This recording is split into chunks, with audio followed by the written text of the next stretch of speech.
Ethan Carter had everything a man could dream of: wealth, power, and influence. At just 35, he had built a business empire that spanned industries, from technology to real estate. His penthouse offered a breathtaking view of the city skyline, his garage housed the world's most luxurious cars, and his schedule was packed with high-stakes meetings and exclusive events. But beneath the carefully curated life of success, Ethan carried an emptiness he couldn't explain. He was surrounded by people, yet profoundly alone, his life a series of transactions rather than meaningful connections. He had sacrificed relationships for ambition, love for control. One evening, after another grueling day of negotiations, Ethan found himself staring at his reflection in the floor-to-ceiling window of his penthouse. He looked successful, tailored suit, confident posture, but his eyes told a different story. In a rare moment of impulse, he made a decision that seemed trivial at the time. He would try something new, something outside his comfort zone. A quick online search led him to a nearby yoga studio. He didn't believe in meditation or inner peace, but perhaps stretching his muscles would help ease the tension. What he didn't know was that stepping into that studio would change his life forever. Ethan didn't expect much when he stepped into the yoga studio. He wasn't someone who believed in balance or inner peace. To him, the world revolved around numbers, contracts, and control. But as the door shut behind him, he immediately sensed how different this place was from the world he knew. There were no ringing phones, no frantic emails, just peace, soft lighting, and the subtle scent of essential oils lingering in the air. And then she walked in. Ava Sinclair, the yoga instructor, radiated an energy unlike anything Ethan had encountered before. It wasn't the kind of dazzling presence that demanded attention, but rather a quiet, effortless warmth. Her smile was genuine, and her voice, though gentle, carried a captivating strength. When she began speaking, guiding the class, the room seemed to come alive in the most subtle way. Ethan sat at the back, observing at first, but soon he realized that Ava wasn't just teaching yoga. She was leading people through an experience, seeing each student as if she instinctively knew what they needed. When the session ended, Ethan didn't leave right away. He lingered near the door, watching as Ava spoke with students, checking in on them as though they were old friends. When their eyes met, she smiled. "First time trying yoga?" she asked, tilting her head slightly. Ethan chuckled, a rare sound from him. "That obvious?" Ava laughed. "Just a little, but you did better than most first-timers." He wasn't sure why he stayed. Maybe it was the sincerity in her voice, or maybe it was just the ease she carried herself with. But one thing was certain: this wouldn't be the last time he attended her class. What he didn't know was that this simple encounter was the beginning of something far greater than he could ever imagine. Ethan never thought he'd become someone who regularly attended yoga classes, but week after week he kept coming back, not because he particularly loved stretching, but because of her. Ava had a way of looking at life that was entirely different from his. While Ethan thrived on control, whether it was in multi-million-dollar deals or his meticulously planned schedule, Ava embraced spontaneity. She found beauty in the smallest moments, like watching the way sunlight filtered through leaves or savoring a perfectly brewed cup of tea. One evening after class, Ethan invited Ava for a drink. They sat in a cozy cafe not far from the studio, the dim lighting casting a warm glow around them. "You strike me as someone who's always busy," Ava said, stirring her tea. "I bet you've never had a single day without a plan."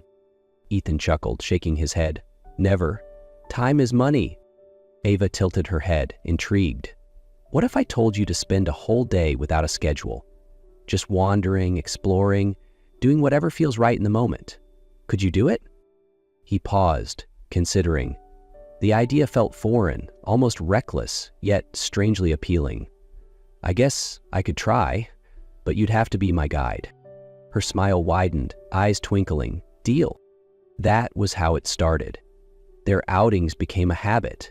Ava led Ethan through parks, teaching him how to recognize different trees. She took him to hidden cafes and hole-in-the-wall restaurants that weren't on any high-end list. In return, Ethan brought Ava to art galleries, sharing little-known stories behind paintings and sculptures. Slowly, Ethan realized he didn't just like Ava, he was captivated by her world. A world that wasn't ruled by deadlines and bottom lines, but by freedom, curiosity, and an appreciation for the present moment. He found himself checking his emails less, lingering longer in coffee shops, and noticing the way the evening light danced through the trees. And the scariest part? He wasn't just enjoying the change. He was afraid of ever going back to the way he was before. One summer morning, Ava sent Ethan a text that caught him off guard. "Are you brave enough to ditch your perfect schedule for me today?" Ethan glanced at his calendar, back-to-back meetings, unread emails piling up. Then he looked at Ava's message again and typed a single-word reply: brave. 30 minutes later, he was standing outside the yoga studio, dressed in a simple shirt instead of his usual designer suit. Ava greeted him with a beaming smile, holding 2 smoothies. "Try this," she handed him a cup. Ethan eyed the green liquid suspiciously. "Is it going to taste like grass?" Ava laughed. "Only if you believe it does." He took a sip and grimaced. "Yup, definitely grass." She playfully nudged his shoulder. "Oh, come on, Carter. Today is all about trying new things." And so, the day became an adventure. Ava dragged him through a bustling street market, sampling every kind of street food, while Ethan followed behind, watching her with fascination. He had never wandered without purpose before, but with Ava, every moment felt like an adventure. At one stall, Ava picked up a handmade woven bracelet. "This is nice." Ethan nodded. "It suits you." Ava grinned mischievously. "No, it suits you." Before he could react, she slipped it onto his wrist and tied the knot. "Now you officially belong to the No Plan Club." Ethan chuckled. "Are there rules for this club?" Ava crossed her arms. "Rule number 1, no checking emails while on an adventure." He smirked, tucking his phone away. "Fair enough. What else?" She tilted her head. "Rule number 2, if you like a girl, you have to tell her right away." Ethan froze, their eyes locking. Then, without hesitation, he stepped closer, gently placing a hand on her waist. "Ava Sinclair, I think I've liked you since that very first yoga class."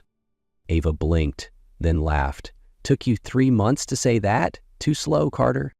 Ethan smirked. "I was just waiting for the right rule." And with that, under the golden afternoon light, they sealed their fate. From that day on, Ethan and Ava became an unlikely yet perfect couple. Ethan was still a busy businessman, but now, every day had a touch of color. A random text from Ava, a strange new smoothie waiting on his desk, or an impromptu invitation to ditch work from her. One time, while Ethan was in a board meeting, Ava texted, "Ever sit in a meeting and just think about me?"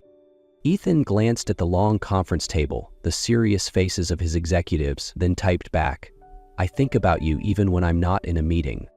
Her reply came instantly. "Then prove it. Leave and come find me." Ethan chuckled. There was no way he could actually do that. And yet, 5 minutes later, he was speeding through the city, heading straight for her. Another night, while they were watching a movie, Ava suddenly turned to him. "If I asked you to quit your job and travel the world with me, would you do it?" Ethan stared at her for a long moment before smiling. "I probably wouldn't quit, but I'd find a way to do both." Ava burst out laughing. That answer is so Ethan Carter. Their days were filled with laughter, teasing, and moments Ethan never thought he'd experience. But there were also times when Ava grew quiet. Days when she disappeared for hours without an explanation. Ethan noticed, but he didn't push her. He figured everyone needed their space sometimes. What he didn't know was that the secret Ava kept in those silent moments would change everything. Ethan had never been one for family gatherings. His life had always revolved around business, and large, noisy dinners often felt like an unnecessary distraction. But when Ava invited him to meet her parents, he felt something unexpected. Excitement. "Are you sure?" Ava asked as they got into the car. "Just a warning, my family is very loud." Ethan smiled, taking her hand. I've spent my whole life in rooms so quiet it's suffocating. Maybe a little noise is exactly what I need. After an hour's drive, they arrived at a charming house with a lush garden. Unlike the towering glass buildings Ethan was used to, this place had a warmth that immediately put him at ease. As the door opened, a woman embraced Ava tightly. Her mother, Margaret. Her father, Peter, stood beside her, offering a kind smile. "And this must be Ethan, the man my daughter hasn't stopped talking about for months," Margaret said with a knowing grin, patting his arm. Ethan turned to Ava. "What exactly have you been saying about me?" Ava smirked. "Only good things, mostly." Dinner was lively and welcoming. Ethan found himself laughing more than he had in years. Ava's sister, Lily, entertained them with childhood stories, like the time Ava nearly got stuck inside a cupboard because of her insatiable curiosity. For the first time in a long while, Ethan felt at home. But then, as he helped clear the table, Lily made an offhand comment that shifted the mood entirely. "I'm just so happy you finally have someone, Ava. You deserve all the support, especially with everything you deal with every day." Ethan froze, sensing Ava stiffen beside him. He turned to her, noticing how the color had drained from her face. "What do you mean?" he asked, his voice laced with confusion. The room fell silent. Ava looked at her parents as if seeking reassurance. When they gave a small nod, she exhaled shakily and reached for his hand. "Can we talk outside?" she whispered. Ethan's heart pounded. A strange feeling stirred inside him, a quiet, growing fear that whatever Ava was about to say would change everything. Ethan followed Ava into the backyard. The night air was cool, but he could feel the tension radiating from her. As they stopped beneath a large tree, she turned to face him, her eyes glistening under the warm glow of the lights from inside the house. "Ava, what's going on?" His voice was low, filled with concern. Ava took a deep breath before finally speaking. "Ethan, I have multiple sclerosis." The words hit him like a punch to the chest. Ethan blinked, trying to process what she had just said. He had heard of the disease before, but never in a context that mattered to him. "Multiple sclerosis?" he repeated, as if hoping he had misheard. How bad is it?" Ava gave a small, almost bitter smile. "It won't kill me overnight, but it's always there. Some days I'm completely fine, just like you see me, but other days I can't even get out of bed. My body is slowly betraying me, and no one knows how fast or how far it will go." Ethan stood frozen as countless memories flashed through his mind. Those moments when Ava had suddenly withdrawn, the times she canceled plans at the last minute, the fleeting grimace of pain when she thought no one was looking. "Why didn't you tell me sooner?" His voice wavered between heartbreak and frustration. Ava lowered her head, her fingers gripping the hem of her shirt. "Because I was scared. I was scared you'd leave me just like my ex did. I didn't want you to stay out of obligation or pity. I wanted our love to be real." Ethan looked at her, his chest tightening. In that moment, he understood the weight she had been carrying alone. Gently, he reached out and took her hand, and for the first time, he noticed the slight tremor in her fingers. "Ava," he said, his voice steady, "I don't love you because you're perfect. I love you because you're you. But if we're really in this together, we have to trust each other. You can't keep something like this from me." Tears welled up in Ava's eyes, spilling down her cheeks. "I know, and I'm sorry." Ethan pulled her into his arms, holding her tightly, and in that moment he knew, no matter what came next, he wasn't going anywhere. The days that followed were a blur for Ethan. He spent hours researching multiple sclerosis, its symptoms, its long-term effects, and how to support someone living with it. But no amount of reading could prepare him for the feeling of helplessness that came with knowing the woman he loved was fighting a battle he couldn't win for her. One morning, Ethan arrived at Ava's apartment with his usual coffee, only to find her curled up on the couch, looking more exhausted than he had ever seen her. She tried to smile, but he could see the fatigue weighing down every movement. "Are you okay?" he asked, sitting beside her, his voice laced with concern. Ava sighed, resting her head against his shoulder. Just a bad day. My body's not cooperating. Ethan squeezed her hand. He had always known Ava as someone full of energy, vibrant and unstoppable. But this was also Ava, the woman who sometimes needed to lean on him, the woman he would do anything to protect. What can I do? He asked softly. Ava's lips curved into a faint smile. Just stay here with me? So he did. He held her close, listening to her quiet breaths, knowing that even though he couldn't fix this, he could at least be there. But he also knew he couldn't just sit back and do nothing. A few days later, when Ava had a routine medical appointment, Ethan insisted on going with her. He sat beside her in the doctor's office, listening carefully as the physician explained her condition. He absorbed every detail, asked questions Ava hadn't thought to ask, about treatments, lifestyle changes, and ways he could support her. On the drive home, Ava glanced at him, her eyes filled with gratitude. You don't have to do all of this, Ethan. He took her hand, his grip firm but gentle. I'm not doing it because I have to. I'm doing it because I want to.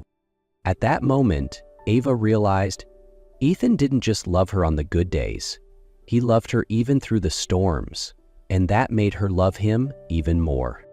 A year after that fateful dinner at Ava's family home, she and Ethan were now living together in a small but cozy apartment. It wasn't as extravagant as Ethan's old penthouse, but it was filled with a warmth he had never known before. One evening, as they sat on the couch watching a movie, Ethan glanced at Ava. She was curled up beside him, her head resting on his shoulder, her eyes fluttering closed in drowsiness. Looking at her now, he thought back to that night, when she had told him the truth, when his world had tilted off its axis. But now, there was no fear, only love. Ava, he murmured, I think about that night sometimes, the dinner with your family. Ava opened her eyes and turned to him. Do you regret it? Ethan smiled, taking her hand. No, but if I had known then what I know now, I would have done one thing differently. She frowned slightly. What's that? He squeezed her hand gently. I would have held you tighter that night and told you nothing would change, that I loved you exactly as you are. Tears welled in Ava's eyes, but this time they were tears of joy. Before she could respond, Ethan reached into his pocket and pulled out a small velvet box. Ava Sinclair, he said, opening it to reveal a simple yet elegant ring. You changed my life in ways I never expected, and I don't want to just be part of your journey. I want to walk it with you, every step of the way. Ava's breath hitched. Ethan met her gaze, unwavering. I can't promise life will always be easy, but I can promise that no matter what happens, I'll always be by your side. So, will you marry me? Tears spilled down Ava's cheeks as she nodded furiously. Yes, 1,000 times yes. Ethan grinned, slipping the ring onto her finger before pulling her into a deep embrace. They didn't have a lavish wedding, no grand ballroom, no hundreds of guests. Instead, Ava and Ethan chose an intimate ceremony in the backyard of her parents' home, the place where their love had first been tested. Under twinkling stringlets and surrounded by their closest friends and family, they stood hand in hand. Ava wore a simple white dress, her hair cascading in loose waves.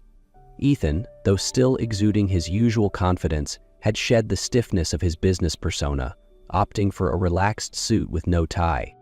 As she walked toward him, Ethan felt his breath catch. She wasn't the most extravagant bride by traditional standards, but to him, she was the most beautiful woman in the world. They exchanged vows as the sun dipped below the horizon, casting a golden glow over the garden. Ava's voice was steady as she looked into Ethan's eyes. You once told me you would choose me, over and over again. Today I choose you too. Not just on the good days, but even on the hard ones. Ethan's grip on her hands tightened. His voice, usually so controlled, wavered with emotion. And I will keep choosing you, today, tomorrow, and every day after that. As they sealed their vows with a kiss, applause erupted around them, but to Ethan and Ava, the world had faded away, leaving only the two of them in that perfect moment. Life ahead wouldn't always be easy. There would be days when Ava would feel weak, and days when Ethan would feel helpless. But they knew as long as they had each other, they could weather any storm. Because true love wasn't about perfection. It was about choosing to stay through every challenge, every tear, and every joy, again and again.